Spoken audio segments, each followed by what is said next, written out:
In the world of modern warfare, the deadliest weapon isn't always a missile or a bullet. Sometimes it's an idea, a rumor, a whisper in the dark, a fear that creeps into the mind like poison and refuses to leave. This is not a story of armies clashing on battlefields. This is not a tale of tanks rolling through cities or fighter jets screaming across the sky. This is something far more terrifying. This is the story of a war fought in the shadows of the human mind, where perception becomes reality and reality becomes a weapon more devastating than any bomb. Picture this. You're a Hamas operative in Gaza. It's 2 a.m. Your phone rings. A voice on the other end, calm, measured, speaking in perfect Arabic, says just 4 words. "We know where you are." Then silence. The line goes dead. Or imagine you're a Hezbollah fighter in southern Lebanon. You receive a text message containing a photograph, your house, your family, the exact street where your children play. The message reads, "This is your last warning." These aren't Hollywood fantasies. These are real tactics in a real war, a psychological force where the enemy's greatest weapon is your own imagination, your own fear, your own doubt. Welcome to the invisible battlefield. September 28, 2000, Jerusalem's Temple Mount. Ariel Sharon's controversial visit ignites a powder keg. Within hours, the Second Intifada engulfs Israel and the Palestinian territories in flames. The statistics tell one story: over 1,000 Israelis and 3,000 Palestinians dead in the first 3 years. Suicide bombers strike buses, cafes, shopping malls. The Dolphinarium Gisco bombing kills 21 teenagers. The Passover massacre kills 30 civilians, each attack more devastating than the last. But numbers don't capture the psychological terror. They don't capture the fear of riding a bus to work, wondering if today is the day. They don't capture a society learning to live with constant, gnawing dread that death could come at any moment from any direction without warning. Deep within the halls of Israeli intelligence, a realization crystallizes. Conventional military operations aren't enough. Israel needs offense, not just against Hamas's fighters, but against their will, their morale, their psychology. If Hamas uses terror to break the Israeli spirit, Israel will use something far more sophisticated, something that works on a deeper level, something that makes the enemy question everything, their leaders, their communications, their own judgment. Tel Aviv. Mossad headquarters rises against the Mediterranean sky. Behind its reinforced walls, Israel's most secretive intelligence agency is undergoing a transformation. Mossad's motto comes from the book of Proverbs: "By way of deception, thou shalt make war." This isn't just a slogan, it's a philosophy. Viktor Ostrovsky, a former Mossad case officer, revealed that this principle permeated every aspect of operations. Deception wasn't occasional, it was the foundation. But now, in the early 2000s, this philosophy evolves. The new enemy, Hamas, Islamic Jihad, Hezbollah, requires a new approach. These aren't state actors with capitals to bomb. They're asymmetric forces. They hide among civilians. They operate in cells. How do you fight an enemy like that? The answer comes in the form of a new unit. According to intelligence analysts, Israel establishes its first dedicated psychological warfare division between 2000 and 2005, codenamed Malat, the Center for Consciousness Operations. The goal isn't just to change what people think, it's to change how they think, to infiltrate their decision-making processes, to make them doubt their own perceptions. Malat works with Mossad, Mossad's Special Operations Division. Mossad provides the physical action, the assassination, the bombing, the sabotage. Malat amplifies the psychological impact 100-fold. Here's how it works. Mossad eliminates a Hamas commander. The operation kills one person, but Mossad ensures thousands more feel the impact. They leak specific details to create mystery. They spread rumors about how intelligence was gathered. Every Hamas member wonders, who among us is the informant? Who can I trust? One assassination becomes a cancer of suspicion that eats the entire organization from within. The first weapon in psychological warfare is surveillance. Not just gathering intelligence, that's tactical. Psychological surveillance is about making your enemy know they're being watched. Always, everywhere. By the mid-2000s, Israel achieves near total penetration of communication networks throughout Lebanon and the Palestinian territories. Every mobile phone call, every text message, every email. Israeli intelligence isn't just monitoring, they're inside the infrastructure itself. But here's the brilliant part. They make sure their targets know it. Imagine you're a Hezbollah operative in Beirut. It's 2005. Your cell phone rings. A voice speaks in flawless Arabic. Ali, we've been listening to your conversations. We know about the operation you're planning. We know about the safe house. We know everything. You hang up. Your hands shake. How did they know your name? Is your phone tapped? Is there an informant? Can you trust your commander? Can you trust anyone? That phone call accomplished its mission without firing a single shot. Throughout the mid-2000s, Hamas and Hezbollah members routinely receive such calls, sometimes warnings, sometimes threats, sometimes just silence. A phone rings, someone answers, heavy breathing, then nothing. Just the sound of someone listening, watching, waiting. When you know you're being watched but don't know when or by whom, you begin to self-censor. You stop trusting your security protocols. You question every conversation. Paranoia becomes a weapon more powerful than any bomb. Yahya Ayash, the engineer. To Palestinians, a hero. To Israelis, a terrorist. To intelligence historians, a legend.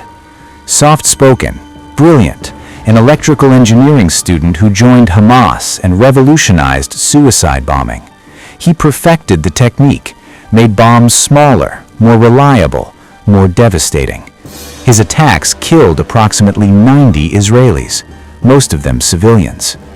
Israeli intelligence hunted him for years. He became known as the man with 7 souls for his ability to evade capture. Legends grew around him. The Shin Bet made killing Ayash their top priority. They learned he frequently stayed with Osama Hamad, a childhood friend. Osama's uncle, Camille Hamad, was a contractor. The Shin Bet approached Camille. They offered money, Israeli identity cards. Then they made him an offer he couldn't refuse. Cooperate, or we expose your connections to the Palestinian Authority. Camille agreed. The Shin Bet gave him a cell phone. They told him it was bugged for surveillance. What they didn't tell him, hidden inside was 15 grams of RDX explosive, enough to kill at close range. Camille gave the phone to Osama. Osama offered it to Ayash. Use this, it's secure. January 5th, 1996, Friday morning, 8 a.m. Ayash's father calls for their weekly conversation. Ayash picks up. Hello, father. Overhead, an Israeli surveillance aircraft intercepts the call. Voice recognition confirms. It's him. It's Ayash. The order is given. A remote signal is sent. The phone explodes. Yahya Ayash, the engineer, is dead, killed by a phone given by his closest friend, who received it from a trusted uncle who betrayed him for money. 100,000 Palestinians attend his funeral. Hamas vows revenge. But something else happens. Every Hamas member begins to wonder if they could get to Ayash, the careful one, the paranoid one. Who else can they reach? Trust begins to erode, and that erosion is worth more than any assassination. July 2006, southern Lebanon. The Second Lebanon War rages. Israeli aircraft drop leaflets, millions of them. 17 million leaflets rain down on southern Lebanon. 700,000 automated voice messages are delivered to Lebanese phones. These aren't ordinary propaganda. These are precision psychological weapons. One leaflet shows Hassan Nasrallah depicted as a cobra dancing to music played by Iranian and Syrian leaders. The message? Nasrallah isn't a Lebanese patriot. He's a foreign puppet. Another shows Nasrallah hiding in a bunker while Lebanese civilians above are engulfed in explosions. The caption? While you die, he hides. A third depicts the cedar of Lebanon, the national symbol, being dragged over a cliff by Hezbollah's actions. The subtext? Hezbollah isn't defending Lebanon, they're destroying it. One sophisticated leaflet shows Nasrallah behind steel bars. The caption? He assured you that Israel is a spider's web, weak and fragile, but he encountered a web of steel instead. This references Nasrallah's famous 2000 speech calling Israel weaker than a spider's web. The leaflet turns his own words into mockery. The most chilling are simple. Black background, white tombstones. 9 of them. No words, just graves. The implication? This is your future. Some leaflets are evacuation warnings. On the surface, humanitarian, but the psychological effect is complex. When you tell people to evacuate, you're demonstrating power. You're saying, we control your fate. We decide who lives. We are merciful enough to warn you. The goal isn't necessarily to make people turn against Hezbollah immediately. It's to plant seeds of doubt, questions that linger, that grow, that spread through conversations. Is Nasrallah serving Lebanon or Iran? Is Hezbollah defending us or causing our destruction? These questions don't have immediate answers. They corrode unity over time. According to declassified European intelligence documents, throughout the early 2000s, Mossad engaged in systematic disinformation targeting European agencies. Here's how it worked. Mossad fed false intelligence to friendly European services, MI6, DGSE, BND, intelligence detailing new Palestinian tactics, car bombs, suicide vest designs, weapon routes. Europeans filed these reports, shared them with allies. Then, when a Hamas operative was assassinated, the disinformation had already created alternative narratives. Was it Mossad? Or faulty explosives? Israeli agents? Rival Palestinian factions? Accident. The beauty? Plausible deniability. You can't prove it was Mossad if 3 other equally plausible explanations are circulating. But it went deeper. Mossad operatives allegedly posed as Hamas members online, spreading false information about operations. Real Hamas members would see these posts, assume they were genuine, and change plans accordingly. The result? Confusion, miscommunication, operational failures that had nothing to do with Israeli military action, but everything to do with psychological manipulation. In some cases, Mossad allegedly created entirely fictional Hamas cells with websites, social media, propaganda. These cells claimed responsibility for attacks that never happened. The goal? Make it impossible for Hamas leadership to know what's real. Imagine being a commander when you can't trust any information. Every order could be fake. Every report could be disinformation. How do you operate? You don't. You freeze. You second-guess everything. You become paralyzed. September 17th, 2024. The date that changed modern warfare forever. But to understand what happened, we go back 10 years, to 2014, to shell companies in Budapest and Taipei, to business meetings that seemed routine but were anything but. This is Operation Grim Beeper, the most sophisticated psychological warfare operation in modern history. Phase 1 begins 10 years before detonation. Mossad identifies Hezbollah's communication infrastructure as a vulnerability. Hezbollah, learning from Ayash's assassination, has become paranoid about electronics. They use walkie-talkies, encrypted radios, old technology. But old technology must be purchased somewhere, and suppliers can be compromised. Mossad operatives, through shell companies, begin selling booby-trapped walkie-talkies to Hezbollah through what they believe are legitimate suppliers. The explosives are small, undetectable. The devices function perfectly. Hezbollah uses them for years, never suspecting.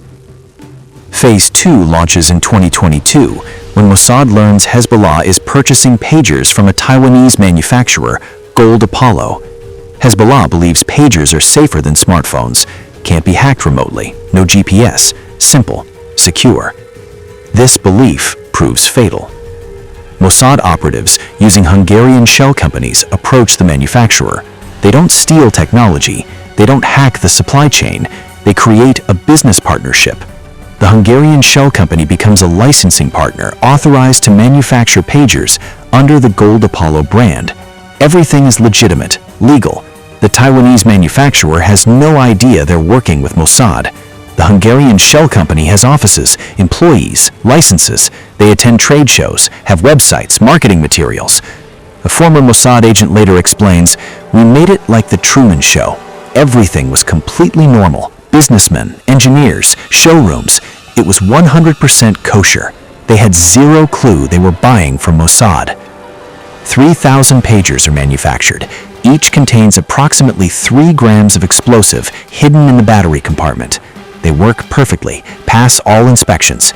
Distributed September 17th, 2024, afternoon. Across Lebanon, Beirut's southern suburbs, the Bekaa Valley, southern villages, thousands of pagers receive a message simultaneously. The message appears to come from Hezbollah leadership, a coded alert. Recipients pull out their devices, and then detonation. The explosions stagger over several minutes. Cafes, cars, homes, supermarkets, hospitals. Wherever Hezbollah members happen to be, their pagers explode. The charge is small, 3 grams, but at close range, devastatingly effective. 37 die, over 3,000 wounded, hospitals overwhelmed, chaos reigns. But casualties aren't the primary objective. This is psychological warfare. The psychological impact is beyond anything previously imagined. Think about what just happened. Hezbollah's supposedly secure communication system, years in development, just exploded in thousands of hands, simultaneously, precisely, no warning. The implications. First, Mossad has complete intelligence penetration. They know exactly who has a pager, the entire network. Second, this took years of planning. Pagers purchased months ago. Mossad has been inside the supply chain for years. What else is compromised? Third, if pagers are compromised, what about everything else? Can Hezbollah trust any electronic device? The paranoia is instant and absolute. But Mossad isn't done. September 18th, the next day, hundreds of walkie-talkies explode. The backup system, the safe alternative, also compromised, also weaponized, also detonated. 20 more die. The message? There is no safe alternative. We control everything. Former Mossad agents later reveal Hassan Nasrallah witnessed the pager explosions firsthand. He was in his underground bunker, one of Lebanon's most secure locations, surrounded by trusted commanders, and people standing next to him suddenly collapsed, pagers exploding in their pockets. Imagine that moment. You're Nasrallah, in your most secure location. These are your most trusted people, and their communication devices, devices you approved, believed were secure, just exploded right in front of you. If the Israelis can reach you here, can they reach you anywhere? The answer, terrifyingly, is yes. A former Mossad agent describes this as the tipping point of the war, not because of casualties, but because of the psychological break. The moment Nasrallah realized Israeli intelligence had achieved total penetration. Within days, Israeli strikes intensify. Nasrallah's location is identified. On September 27, 2024, bunker buster bombs end his leadership forever. The aftermath transforms modern warfare. Hezbollah's communication infrastructure, years in development, becomes useless overnight. The organization goes dark. Operatives stop using any electronic devices. They revert to hand-delivered messages, face-to-face meetings, medieval communication methods. But this creates a new problem. How do you coordinate a modern military organization using methods from the 1950s? How do you command thousands of fighters when you can't use phones, radios, or computers? You can't. The operational paralysis is total. Former members describe a culture of absolute paranoia. No one trusts anyone. Every device is suspect. Members start destroying perfectly functional equipment, smashing phones, burning documents, just to be safe. But here's the insidious part. Maybe only pagers and walkie-talkies were compromised. Maybe everything else is fine. But Hezbollah can't know. They can't risk it, so they must assume everything is compromised. The shockwave extends beyond Hezbollah. Iran reacts with barely concealed panic. If Hezbollah can be penetrated so completely, what else? Iranian security begins massive internal investigations, suspected spies arrested, communication systems overhauled, officials ordered to stop using internet-connected devices. In Syria, government forces become paranoid about their equipment. In Gaza, Hamas examines its supply chains with terror. Every organization in the axis of resistance asks, are we compromised too? This is the true genius of Operation Grimbeeper. It didn't just damage Hezbollah, it created a ripple effect of paranoia throughout the entire network.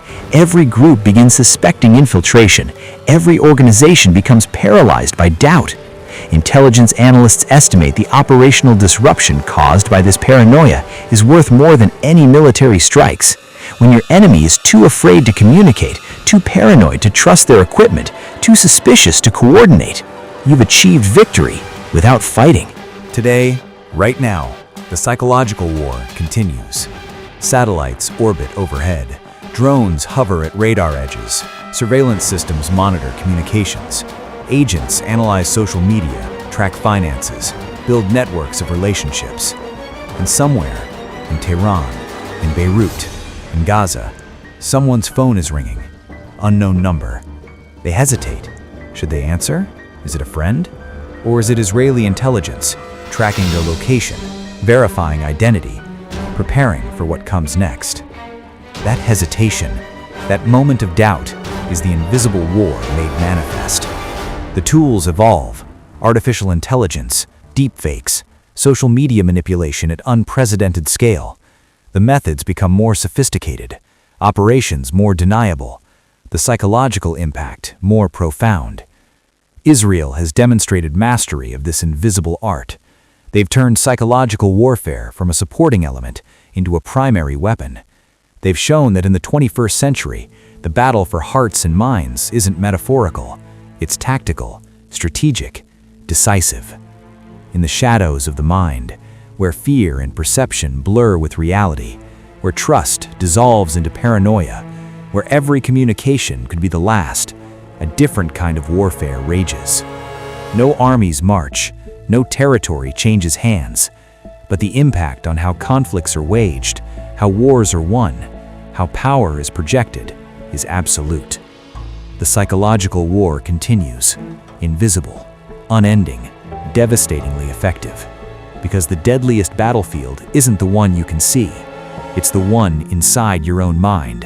And if your enemy can control that space, can fill it with doubt, suspicion, fear, then they've already won. The shadows of the mind are long. They never recede, they only deepen, growing darker with each operation, each assassination, each perfectly executed deception. This is the future of warfare, and it's already here. Welcome to the invisible battlefield. Population, everyone. Casualties, immeasurable. Duration, indefinite. The war in the shadows never ends. It only evolves. And the next operation is already being planned in offices you'll never see, by people whose names you'll never know, using methods that won't be revealed until long after they've succeeded.